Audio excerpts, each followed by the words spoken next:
shit. That was the best episode of the season. Not just the season, but probably the best episode of American Horror Story in years. Literal years. Okay, just like all my reviews, we're going to be talking about the things that happened, and then we're just going to be diving in, as I get through everything, and just generally afterwards, all of my thoughts and opinions on everything.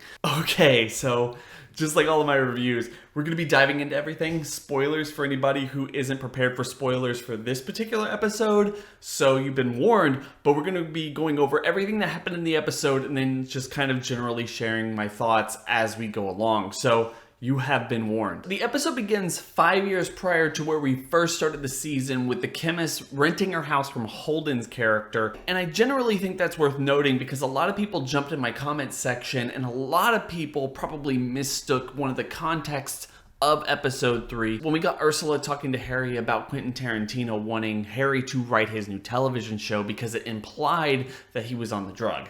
Now, I don't hate that opinion, but it is weird to me that Quentin Tarantino, at least in the eyes of American Horror Story Double Feature, is making some of his worst work on the pill, because he was definitely more important in the 90s.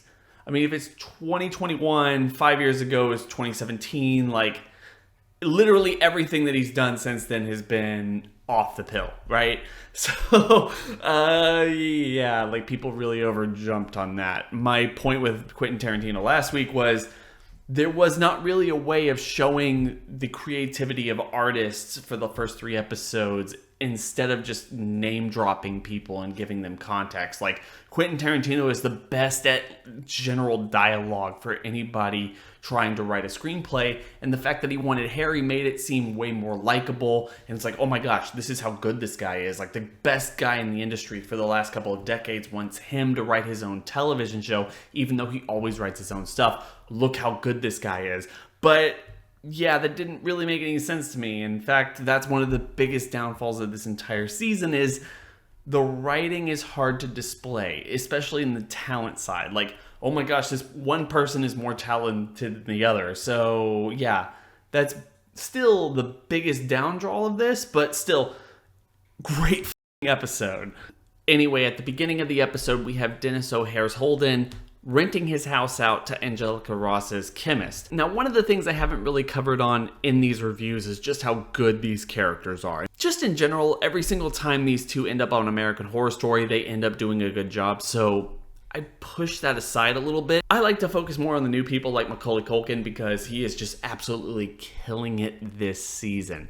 Anyway, we have Holden's character renting out his house to the chemist for the time being 5 years prior to where the first part of the season picked up. Then we immediately move into the Muse, where we have Mikey trying to hit on Holden's character before the chemist brings him home and asks him about taking the pill, explaining in detailed exposition what it does to everybody who takes it, especially on the monkeys that they tested it on. And I have to say, look, I love this episode for everything that it gave. I don't even care that much about exposition, but I have to say, very heavy exposition, especially at the very beginning of this episode. Like, way too much. You can start showing that as the episode kind of progresses. You don't have to take this one scene to explain everything that we've seen in the last 3 episodes. It's very clear at this point that the people who have no talent become Nosferatu pale creatures who just simply feed on anything that they can get, even roadkill. And people who have talent have to feed whenever they don't have to write. That's the way she explains it. That's the way it has been for the last 3 episodes. You don't have to take an entire scene to explain it. Anyway, between the meeting of Mickey and the chemist, we get this sense that she is willing to pay him for any people that she can send her way that he believes has a creative spark in them. This leads Mickey to almost proposition Karen to take the drug before he makes some unnamed singer take the drug in her stead. And seriously, you guys can crucify me in the comments, but I was listening intently. Did I miss this guy's name, or did they never name him at all?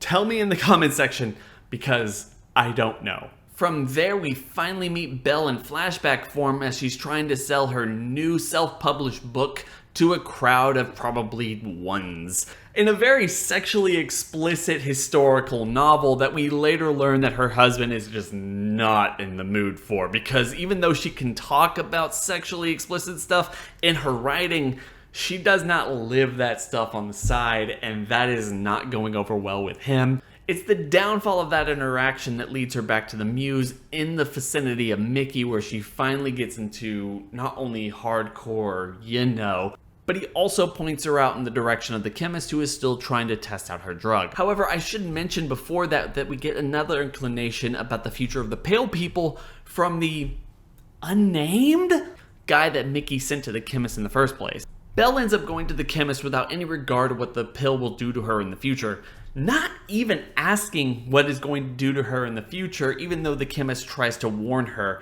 Just simply taking it and then writing one book in a single night before her husband gets home to reveal that he's been cheating on her and he plans to do it in the future. Belle takes this without any remorse, killing him and drinking his blood for nourishment. She then goes to the chemist in order to figure out what's going on, where she tells her that because of the way the chemicals in the pill work, she has to basically drink other people's blood in order to sustain herself, specifically when she's taking it in order to write her books. She says that the side effects are temporary. This is just something that the season has downright hinted at without actually saying over the course of its first 4 episodes up until this point. Harry outright said that he can basically take the pill for 3 or 4 months, write as many scripts as possible, and then just simply sit out for the rest of the year, not having to take the pills and generally not having the bloodlust that he has when he's on them.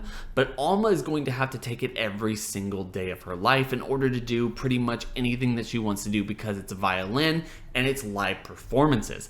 This is really interesting, and it goes to my theory that Alma is going to be the key that unlocks pretty much the connection of Death Valley and Red Tide, as well as all the other seasons of American Horror Story, going all the way back to Asylum. Anyway, we're introduced to Belle's real bloodthirst when she decides to just get rid of her husband's body and not care about him at all, so long as she can continue to write good novels for the audience or just generally good sales. The story then jumps to 2 years later.